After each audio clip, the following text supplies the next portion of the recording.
ప్రభువుని, సజీవుడైన ప్రభువుని ఆరాధించడానికి, ఆయనను జ్ఞాపకం చేసుకోవడానికి ఆయన పాదసన్నిధిలో చేరించుగా మరియు పరిశుద్ధ గ్రంథం నుండి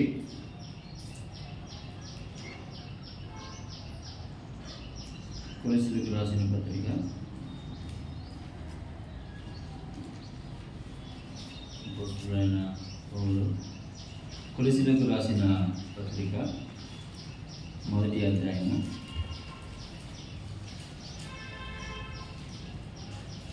17 వచనం నుండి 23 వరకు మార్చి చదువుకున్నామండి.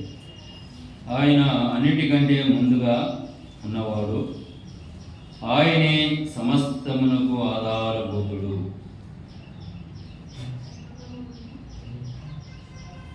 కొలస్సీలకు రాసిన పత్రిక 1వ అధ్యాయము 17వ వచనం నుండి 23వ వచనం వరకు. సంగమును శరీరమునకు ఆయనే శిరస్సు, ఆయనకు అన్నిటిలో ప్రాముఖ్యము కలుగును. నిమిత్తము ఆయన ఆది నుండి మృతులో నుండి లేచుట ఆది సంభూతుడు. ఆయన యందు సర్వ సంపూర్ణత నివసింపవలననియు, ఆయన శిలువ రక్తము చేత సంధి చేసి ఆయన ద్వారా సమస్తమును అవి భూలోకమందున్న వైనను పరలోకమందున్న వైనను వాటి అన్నిటినీ ఆయన ద్వారా తనతో సమాధానపరుచుకున్న వలననియు తండ్రి అభిష్టమాయను. మరియు కొంతకాలము దేవునికి దూరస్తులను, మీ దృష్టిలను మీ మనస్సులో విరోధుల వారమైన తన సన్నిధిని పరిశుద్ధులుగాను నిర్దోషులుగాను నిరపరాధులుగాను నిలవబెట్టుటకు ఆయన మాంసయుక్తమైన దేహమందు మరణము వలన ఇప్పుడు మిమ్మును సమాధానపరిచెను. వారి మీద కట్టబడిన వారి స్థిరముగా ఉండి మీరు విన్నటియు ఆకాశం క్రింద ఉన్న సమస్త సృష్టికి ప్రకటింపబడినట్టు ఈ స్వార్థ వలన నిరీక్షణ నుండి తొలగిపోక విశ్వాసములో నిలిచి ఎడల ఇది మీకు కలుగును. పౌలును నేను ఆ స్వార్థము ప్రచారకుడనైతిని.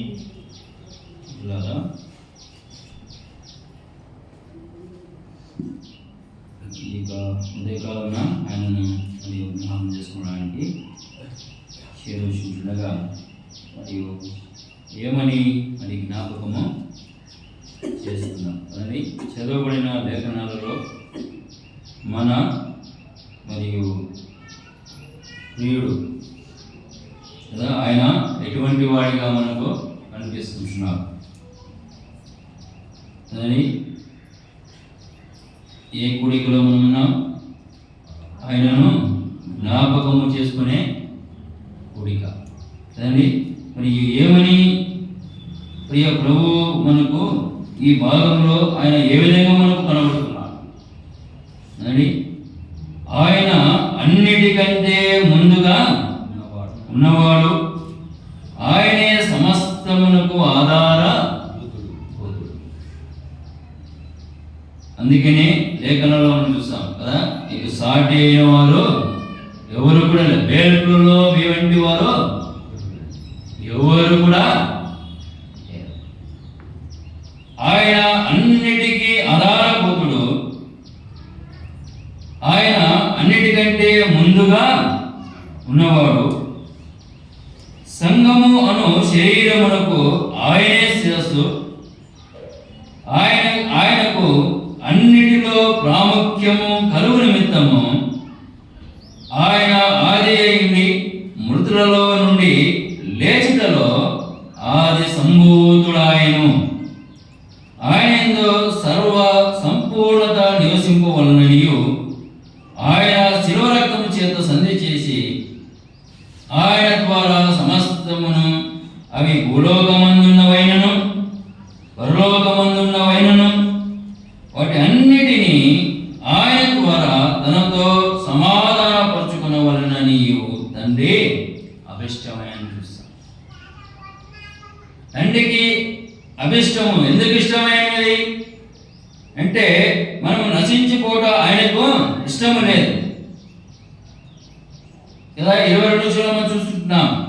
ఎటువంటి వారిని ఎటువంటిగా చేయాలని తండ్రికి ఇష్టమైనది, పరిశుద్ధులుగాను నిర్దోషులుగాను నిరపరాధులుగాను నిలబడుటకు ఆయన మాంసయుక్తమైన దేహమందు మరణం వలన ఇప్పుడు మిమ్మును సమాధాన పరిచయం. ఆ సమాధానము ఎక్కడ కోల్పోయినాము అనగా అనాది కాలమున ఆజ్ఞ అధిగమించినప్పుడు సమాధానాన్ని కోల్పోయాము. తండ్రి నుండి దూరంగా తిరిగిపోయాము.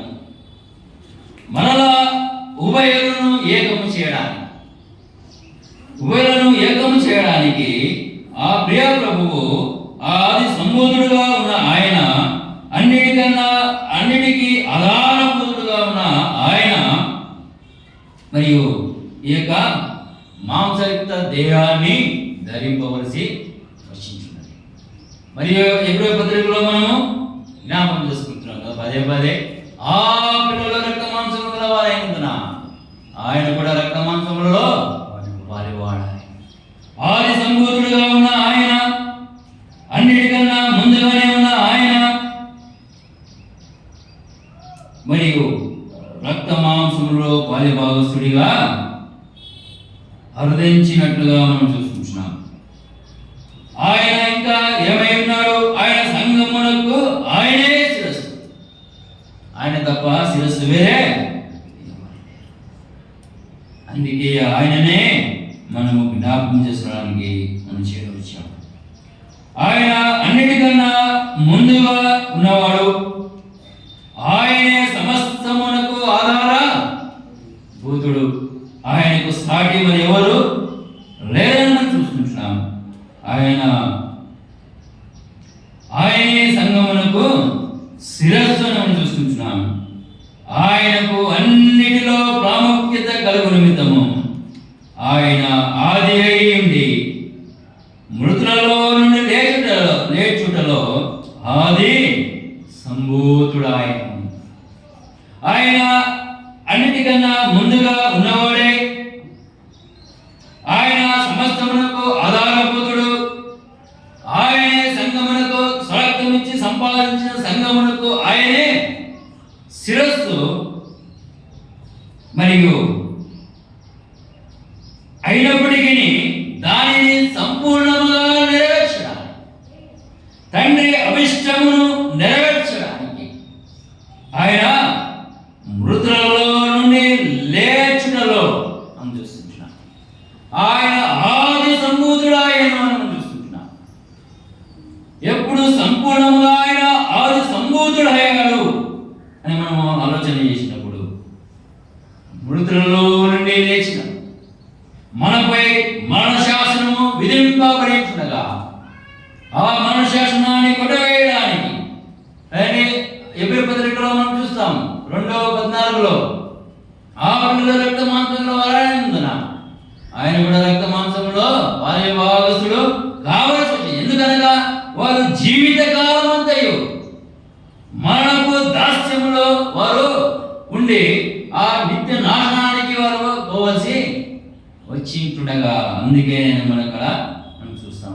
ఎబ్రీ రాసిన 2:14 మనం ఆ మాటలో చూస్తాం. జీవిత కాలం మరణపు దాస్యంలో మనం ఉన్నాం. అపవాది బంధకాలలో మనం ఉన్నాం. ఆ మరణ శాసనము మనపై ఏలుచుంటుండగా ఆ మరణ శాసనాన్ని కొట్టివేయడానికి, అదే పత్రికలో మనం చూస్తాం. మరణ శాసనం రాసిన వాడు మరణం పొందితేనే కానీ అది కొట్టివేయబడుతుంది. ఆయన ఇంకా సజీవుడిగా ఉండగా ఎలాగో చెడులోని ఎబ్రీ పత్రిక మనం చూస్తాం. అందుకే మరి తండ్రికి అభిష్టమైన ఈ మాటలు ఎక్కడ చూస్తాం మనం? యెషయా గ్రంథం 53వ అధ్యాయం 10వ వచనంలో మనం చూస్తాం. అతనిని నిలబెట్టుటకు యెహోవాకు ఇష్టమైన. ఎవరిని? అన్నిటికన్నా ముందుగా ఉన్నవాడు, అన్నిటికిపై అధికారము కలిగినవాడు, సర్వంపై అధికారము కలిగిన వాడు, సమస్తమునకు ఆధారభూతుడు కదా. ఆధారం లేనప్పుడు ఆయన సమస్తముపై ఆయన ముందుగానే ఉన్నవాడుగా మనం చూస్తున్నాం. మరియు సంఘానికి ఆయనే, దాని సంఘమును శరీరమునకు ఆయనే శిరస్సు అని మనం చూస్తున్నాం. మరియు ఆయనను సర్వముపై అన్నిటిలో ప్రాముఖ్యత కలుగా నిమిత్తము ఆయన ఆది అయ్యుండి మృతులలో నుండి లేచుటలో ఆది సంభూతుడు ఆయనను చూస్తున్నాం. మరణాన్ని ఎందుకు గెలవలసి వచ్చించున్నది, మరణంపై విజయాన్ని ఎందుకు ఆయన సాధించవలసి వచ్చించున్నదిగా అది నిరూపింపబడాలి. ఏది అంటే ఆయన అన్నిటికంటే ముందుగా ఉన్నవాడని, ఆయనే సమస్తమునకు ఆధారభూతుడని, సంఘమును శరీరమునకు ఆయనే శిరస్సని, ఆయనకు అన్నిటిలో ప్రాముఖ్యత కలుగు నిమిత్తం మనం చూస్తున్నాం. అన్నిటిలో ఆయన అది సంబుధుడుగా మరియు నిరూపింపబడాలి. ఆయనే మరియు సర్వంపై అధికారం కలిగిన వాడని మరియు తెలుసుకోవాలి. ఆయన నిరూపింపబడాలని తండ్రికి అభిష్టమైన సమస్తముపై ఆయనకు మరియు ప్రాముఖ్యము కలుగు నిమిత్తము ఆయన ఆది అయ్యుండి మృతులలో నుండి లేచుటలో ఆది సంభూతుడు ఆయన. ఆయన యందు సర్వ సంపూర్ణత నివసింపవలననియు ఆయన శిలువ చేత సంధి చేసి ఆయన యందు సర్వ సంపూర్ణత నివసింపవలననియు అనిపిస్తుంది. ఎక్కడ సర్వ సంపూర్ణుడు అయ్యాడు, సంపూర్ణముగా ఆయన ఆది సంభూతుడు అయ్యాడు మనం చూసినప్పుడు ఆయన శిలువ రక్తము చేత సంధి చేసినప్పుడు ఆ కలువరి శిలువలో మన యొక్క పాప ప్రాయశ్చిత్తమై పాపమైన మనను పరిశుద్ధులుగా చేయనిమిత్తమై, దోషులమైన మనను నిర్దోషులుగా చేయనిమిత్తమై, అపరాధులమైన మనను నిరపరాధులుగాను నిలబెట్టుటకు ఆయన మాంసయుక్తమైన దేహాన్ని ధరించాడు. తనను తాను తగ్గించుకొని పాపలోకానికి అనుదరించాడు. మన స్థానముందు ఆయన నిలిచాడు. మన నిమిత్తమై యాతనను అనుభవించాడు. మన నిమిత్తమై ఆ యొక్క యేసుని మీద ఉన్న ఆయన ఏడవబడ్డాడు, సంధి చేశాడు. శిలువ రక్తము అని ఆయన ప్రాణాన్ని బలిగా పెట్టాడు. రక్తమే ప్రాణము అని లేఖనాన్ని సెలక్ష రీతిగా మన యొక్క పాపము ప్రాయశ్చిత్తమై ఏ పాపము ఏ మచ్చ డాగులేని రక్తం ఆఖరి వరకు సమస్తమును దారులుగా కాల్చినట్టుగా మనం చూస్తున్నాం. ఆయన మరి శిలువ రక్తము చేత సంధి చేయడం ద్వారా, శిలువలో తన రక్తాన్ని కాల్చడం ద్వారా ఆఖరి రక్తపడి వరకు నిలువైన రక్తధారులుగా కాల్చడం ద్వారా ఆది సంభూతుడు సర్వానికి సమస్తమునకు ఆధారభూతుడు, 10,000 మందిలో గుర్తింపదగిన అతి సుందరుడు, అతి కాంక్షణీయుడు, ధవళవర్ణుడు, రత్నవర్ణుడు ఏమయ్యాడు? చూడనని వాడిగా మారిపోయాడు. సొగసును స్వరూపాన్ని కోల్పోయాడు. ఆది సంభూతుడయ్యాడు. మరియు మరణంపై విజయాన్ని సాధించాడు. మనము ఆయనను బంధించుట అసాధ్యమని మనం లేఖనం చూస్తున్నాము. ఆయన మృతులలో నుండి లేచిన ద్వారా ఆది సంభూతుడు ఆయనను చూస్తున్నాం. సర్వంపై ఆయన అధికారము కలిగిన వాడిగా మనం చూస్తున్నాం. ఆయన సర్వ సంపూర్ణత ఆయన మరి నివసింపవలనని ఆయన శిలువ రక్తము చేత సంధి చేసి ఆయన ద్వారా సమస్తమును అవి భూలోకమందమైనను పరలోకమందమైనను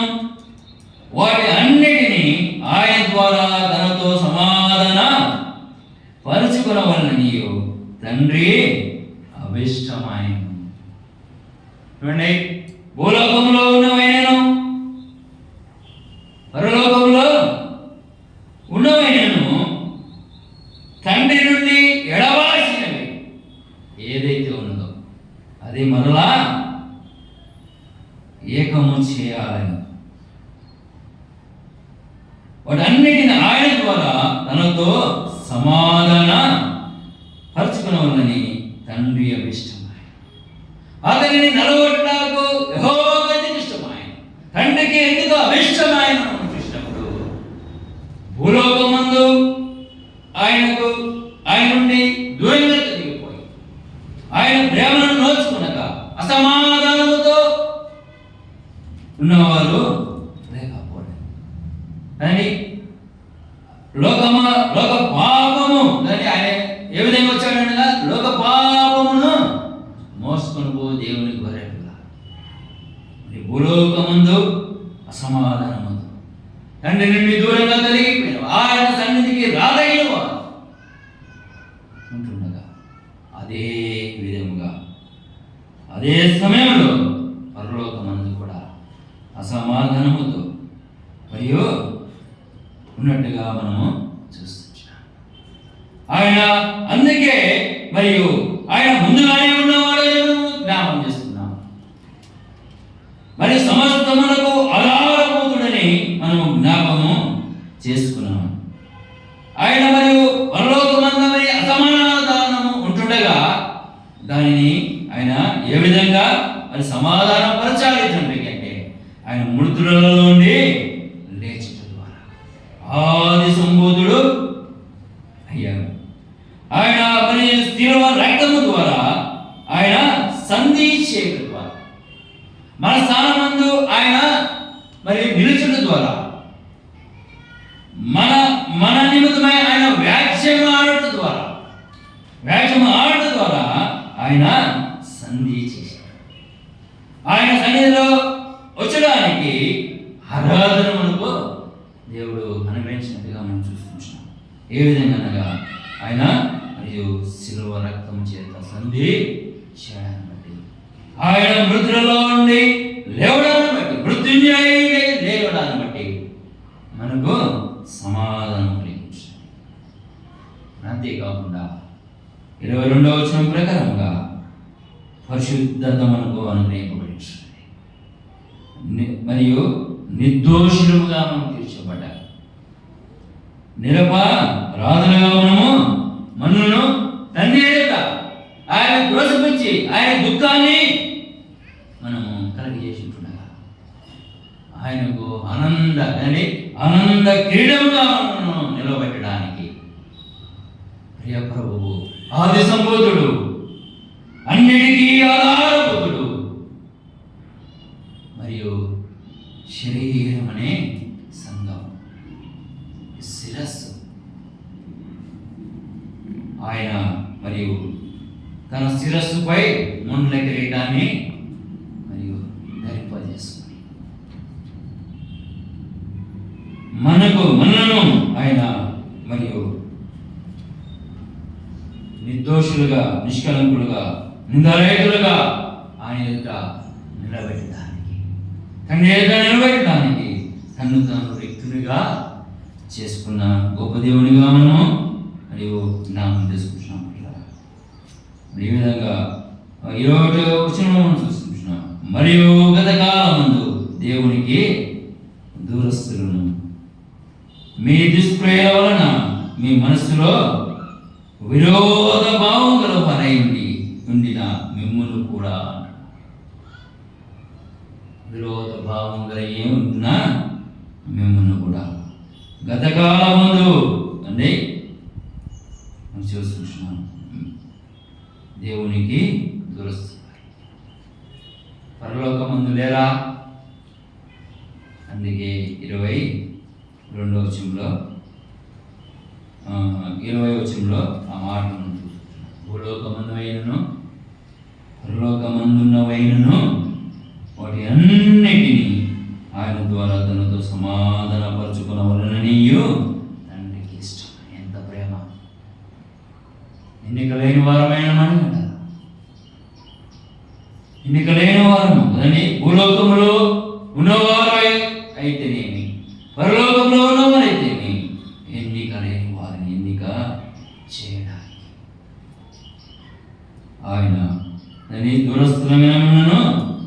సమీపస్తులుగా చేయడానికి. దుష్క్రియలు అని దుష్క్రియల చేత ఆ క్రియలు నిత్య నాశనానికి నడిపించేదిగా ఉంటుండగా, జీవిత కాలంతో నాశనానికి పోల్చిన వాళ్ళు ఉంటుండగా మనం నడిపించడానికి తండ్రికి అభిష్టమై, అందుకని మొద్దు కుమారుని అనంతమై ఆయన నలగొట్టుటకు అభిష్టం. ఆయన ఇష్టపడ్డాడు. ఆ ఆది సంబోధుడు తండ్రి చిత్తాన్ని నెరవేర్చడానికి తను తాను తగ్గించుకుని, అది గొప్ప భాగ్యమని ఆయన ఎంచుకోలేదు. ఆయన సమాన వారసు, ఆయనకి తప్ప ఆ అధికారం ఎవరికి కూడా. ఆయనను తన ఎదుట ఉంచబడిన ఆ ఆనందం మరియు యోహాను సువార్త 10:4 4:5 ఆ మాటను చూస్తాం. నువ్వు చేయుటకు నాకు ఇచ్చిన పని నీ భూమి మీద సంపూర్ణముగా దానిని నెరవేర్చి భూమి మీద నిన్ను మహిమపరుచుతాను. ఏ విధంగా? ఆది సంబోధుడు, సర్వంపై ఆధారపడుతూ తను తాను శిలువ మరియు రక్తము చేత సంధి చేయడం ద్వారా, మరణాన్ని గెలిచి లేచడం ద్వారా తండ్రి చిత్తము నెరవేర్చబడింది, సంపూర్ణంగా నెరవేర్చబడింది. సర్వ సంపూర్ణత ఆయన పొందిన వాడిగా చూస్తున్నాడు. సర్వ సంపూర్ణత కుమారుడికి ఇవ్వడానికి తండ్రికి అభిష్టమైన ఆయన మృతులలో నుండి లేచడం ద్వారా సర్వ సంపూర్ణత. అంతేకాకుండా ఆయన ఆది సంభూతుడు. మరియు ఈ శిలువ శ్రమలు ప్రియ ప్రభువు ఏ విధంగా ఎంచుకున్నాడు ఆయన? అవి ఎన్నిక అవి స్వల్పము అన్నట్టుగా ఎంచుకోవాలి. ఏ విధంగా అంటే, తండ్రి మునుపు నీ ఎదుట నాకు ఏ మహిమైతే ఉన్నదో అదే 17వ యోహాను సువార్త 10:5 మాట చూస్తాం. నేను భూమి మీద నేను నెరవేర్చాను, నీ ఉద్దేశం నీ చిత్తాన్ని నేను నెరవేర్చాను. మరియు నేను భూమిపైకి రాకముందు మీ ఎదుట నాకు ఏ మహిమైతే ఉన్నదో అది నేను ఎంచుకుంటే ఈ శ్రమలు నాకు స్వల్పమైనవి అన్నట్టుగా ఆయన ప్రేమతో తను తాను శిలువ రక్తం ద్వారా సంధి చేశాడు. ఈ ఉదయకాలమున అటువంటి ఒక గొప్ప దేవుడు, ఆది సంబూతుడే అండి, దానిని ఆయన ఆది సంబోధుడు అని ఏ విధంగా మరియు ఆయన నిరూపించాడు. తండ్రి ఇష్టాన్ని నెరవేర్చాడు మనము జ్ఞాపకం చేసుకుంటాం. ఆ శిలువలో ఆయన తన మరియు పరిశుద్ధ రక్తము చిందించడం ద్వారా దాన్ని ఆయన సంధి చేశాడు. ఆ ఆఖరి రక్త పొట్టు వరకు ఆయన చిందించడం ద్వారా ఆయన సంధి చేశాడు. ఆయన శిలువలో చూపిన ప్రేమ, ఆయన శిలువలో చేసిన త్యాగం మనము ధ్యానిస్తే ఆయన ఏ విధంగా మరియు మృతుల నుండి ఆయన లేచడం ద్వారా ఆది సంబూతుడయ్యాడు మనకు అర్థమవుతుంది. ఆ విధంగా మన ప్రియ ప్రభువుని ఆది సంబూతుడిని అన్నిటికన్నా మరియు సమస్తంపై ఆధారభూతుడు, అన్నిటికన్నా ముందుగా ఉన్నవాడు. ఆయన అదృశ్య దేవుని స్వరూపేని పై భాగంలో మనము చూస్తాం. ఆయన అదృశ్య దేవుని స్వరూపేని సర్వ సృష్టికి ఆయన ఆది సంబూతుడు. అది గొప్ప భాగ్యం ఎంచుకుని ఆయన తగ్గించుకుని అభివృద్ధి మన నిమిత్తమైన ఆ కలువరి శిలువలో సంధి చేసిన దేవుడు. మన ప్రియ ప్రభువుని మనం